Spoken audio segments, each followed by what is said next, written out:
Hello everyone, welcome to the video. आज की video में हम टॉपिक स्टार्ट करने जा रहे हैं अलजेब्रा और इसी के साथ साथ फिर हम क्वेश्चन सॉल्व करेंगे जो कि होंगे अलजेब्रिक एक्सप्रेशन के। सबसे पहले ये समझना ज़रूरी है कि अलजेब्रा और अलजेब्रिक एक्सप्रेशन क्या होते हैं, फिर उन्हें सॉल्व करेंगे। सबसे पहले बात आती है एक्सप्रेशन की।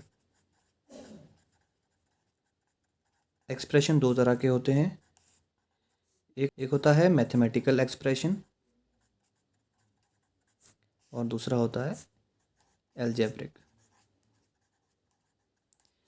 मैथमेटिकल एक्सप्रेशन में हम यूज़ करते हैं प्लस, माइनस, मल्टीप्लाई और डिवाइड। इन चार ऑपरेटर्स का हम यूज़ करते हैं और सॉल्व करते हैं। जैसे 9 + 4, ये क्या हुआ? ये मैथमेटिकल एक्सप्रेशन है। और एक्सप्रेशन कब दिया जाता है? जब हमारे पास कोई बीच में ऑपरेटर हो रहा हो। जैसे कि यहाँ पे प्लस है, यहाँ पे हम अगर माइनस भी लिख सकते हैं, वहीं पे हम 4 × 2 भी लिख सकते हैं, 4/2 भी लिख सकते हैं। तो यहाँ पे क्या हो रहा है? कुछ ऑपरेशन परफॉर्म हो रहा है। ऑपरेशन होता है दो नंबर्स के बीच में कोई ना कोई चीज़ हो रही है, जैसे प्लस हो, माइनस हो, मल्टीप्लाई हो या डिवाइड हो, तो उसे कहते हैं एक्सप्रेशन। तो हमें ध्यान रखना है, एक्सप्रेशन तभी होता है जब हमारे पास दो वैल्यूज़ होती हैं। यहाँ पे एक वैल्यू है 4 और दूसरी वैल्यू है 2। अब बात करेंगे अलजेब्रिक एक्सप्रेशन की। जब हमारे क्वेश्चंस में हमारे पास नंबर्स के साथ साथ लेटर्स भी आना शुरू हो जाए, जैसे कि 4a, 3x, 9z, इस तरीके से हमारे पास यहाँ पे एक नंबर भी है और साथ ही साथ एक लेटर भी है, अल्फ़ाबेट है। तो इन्हें हम अलजेब्रिक एक्सप्रेशन में यूज़ करते हैं। अब इन्हें हम नॉर्मल जो मैथमेटिकल ऑपरेशन होते हैं उनसे सॉल्व नहीं कर सकते, इन्हें हम सॉल्व करेंगे अलजेब्रिक एक्सप्रेशन से। यहाँ पे इस ए का क्या मतलब है, अब ये समझना हमारे लिए ज़रूरी है। यहाँ पे ए को आप एक फिल इन द ब्लैंक या एक खाली बॉक्स के रूप में समझ सकते हैं। अगर हम क्वेश्चन में लिखें कि 4a = 12, तो इसका क्या मतलब हुआ? इसका मतलब हुआ कि यहाँ पे a की जगह पे ऐसी कौन सी वैल्यू आनी चाहिए जिसको 4 के साथ मल्टीप्लाई करने पे आंसर 12 आए। तो हमें पता है 4 × 3 = 12। तो यहाँ पे a की वैल्यू हुई 3। जब भी आपके पास नंबर और लेटर आए तो समझना है कि उनके बीच में कोई ना कोई मैथमेटिकल ऑपरेशन होगा जिससे हमारा आंसर आएगा। जब भी कोई नंबर और लेटर साथ में हो तो उनके बीच में हमेशा मल्टीप्लाई होगा। यहाँ पे हम लिखते नहीं हैं मल्टीप्लाई, पर हमें इन्हें मल्टीप्लाई ही करना पड़ता है, अदरवाइज़ इसे सॉल्व नहीं किया जा सकता। अब यहाँ पे मैंने लिखा 4a = 12, ये एक्सप्रेशन हो गया, यहाँ पे ये एक्सप्रेशन हो गया। लेकिन अगर मैंने यहाँ पे लिखा है सिर्फ 4a, तो इसका क्या मतलब है, अब इसे समझते हैं। नेक्स्ट चीज़ जो हमें समझनी है वो है टर्म। दूसरी जो चीज़ हमें समझनी है वो है एक्सप्रेशन।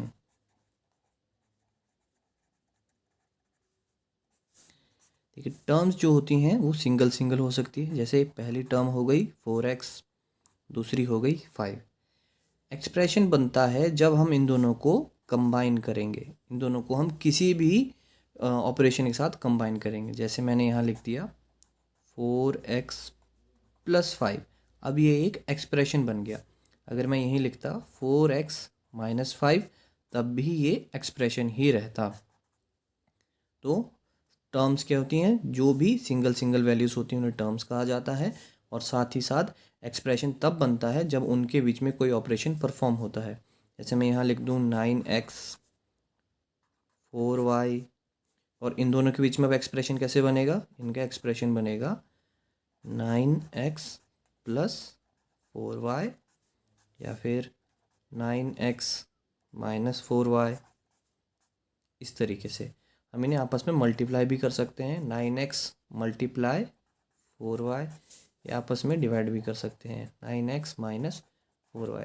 ये चारों ही इसके एक्सप्रेशन हैं। तो एक्सप्रेशन का क्या मतलब हुआ? एक्सप्रेशन का मतलब हुआ जब हम दो टर्म्स के बीच में कोई ऑपरेशन परफॉर्म करते हैं, तो ये हमारी बन जाती है एक्सप्रेशन। अब हम समझेंगे कि मोनोमियल, बाइनोमियल और ट्राइनोमियल में क्या डिफरेंस है।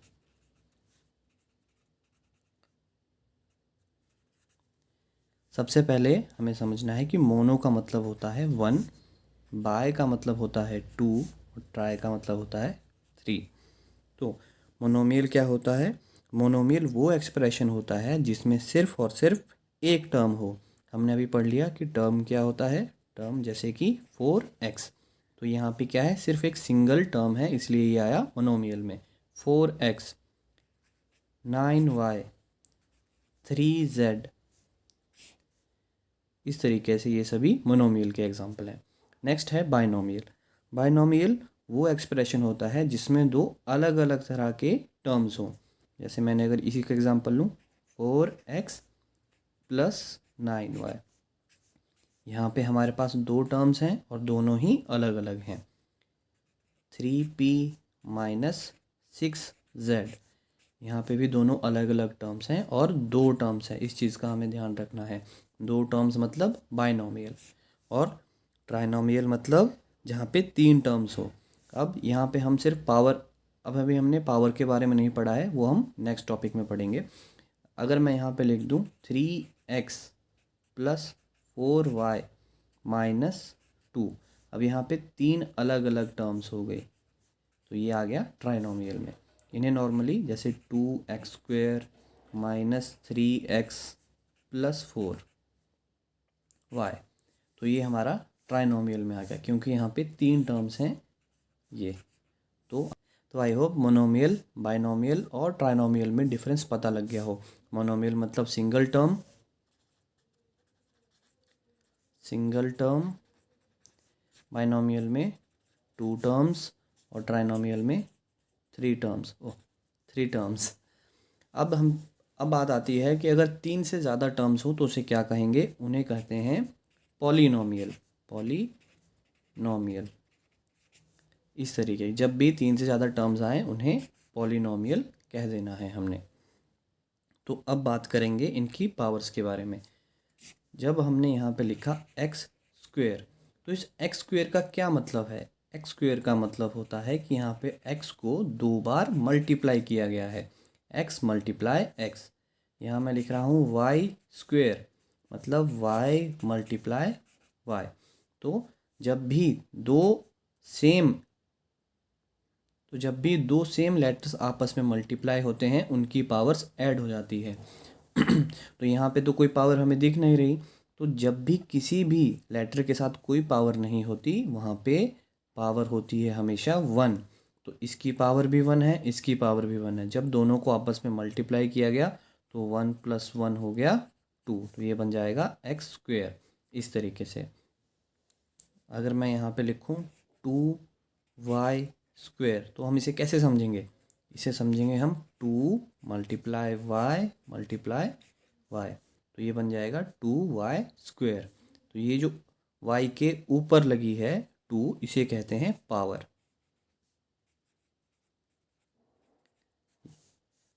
तो हमने पढ़ा कि जैसे अगर हमारे पास पावर है x मल्टीप्लाई x, तो वो हो जाएगा x²।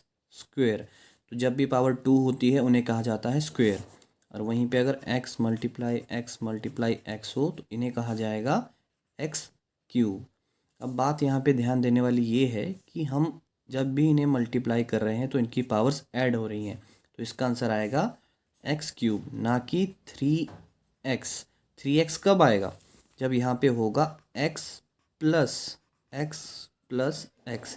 तो अब हम इनकी कोफिशिएंट को ऐड करेंगे। कोफिशिएंट क्या होता है? जो वैल्यू से पहले लिखा जाता है या जो लेटर से पहले लिखा जाता है।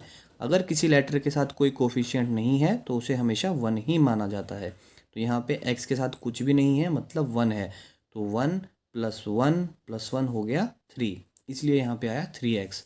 अब अगर मैं यहीं पे लिखूँ 2x + 3x + x, तो ये क्या बन जाएगा?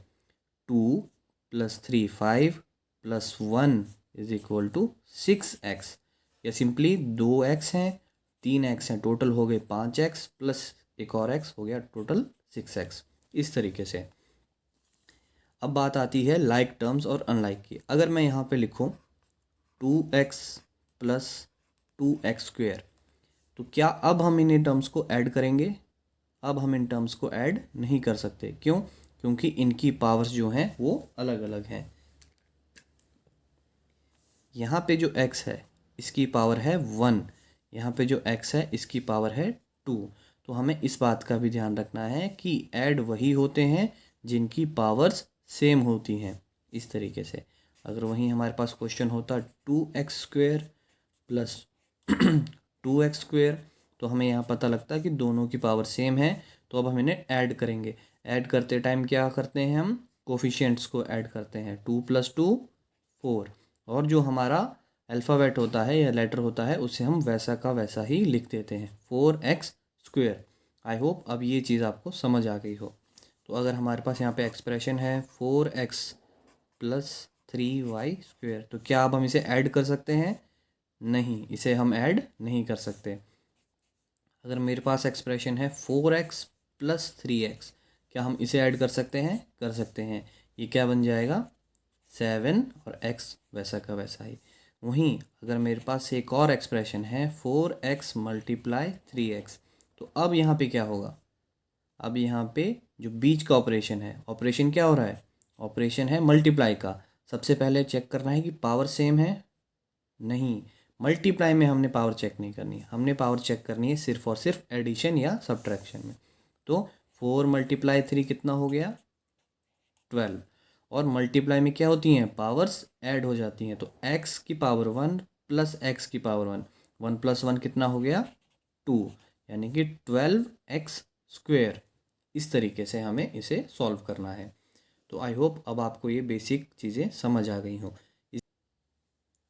तो एक बार हम रिवाइज़ कर लेते हैं कि हमने क्या क्या पढ़ा। सबसे पहले हम पढ़ेंगे कोफिशिएंट के बारे में। कोफिशिएंट क्या होता है कि जो भी नंबर या न्यूमेरिकल वैल्यू किसी अल्फ़ाबेट से पहले होती है वो होती है उसका कोफिशिएंट। तो यहाँ पे कोफिशिएंट कौन कौन हो गए? 3 और 4। नेक्स्ट यहाँ पे हमने पढ़ा टर्म्स यहाँ पे आएंगी 3x² और -4y। जब हम इस पूरे को कैलकुलेट करेंगे ये बनेगा हमारा एक्सप्रेशन। ये हमारा एक्सप्रेशन हो गया। उसके बाद हमें क्या रखना है ध्यान? यहाँ पे पावर्स। तो x की पावर कितनी है? यहाँ पे 2 है। y की पावर कितनी है? 1। तो यही चीज़ें हमने पढ़ी। अब इसके बाद जो चीज़ देखनी है कि ये जो एक्सप्रेशन है क्या ये मोनोमियल है या बाइनोमियल है? ये है बाइनोमियल, क्योंकि यहाँ पे दो टर्म्स को साथ में लिखा जा रहा है। ये है बाइनोमियल। और जब हमने टर्म्स को अलग अलग लिखा तो वो बन गए मोनोमियल। इस तरीके से। तो नेक्स्ट वीडियो में हम इनके क्वेश्चन सॉल्व करेंगे।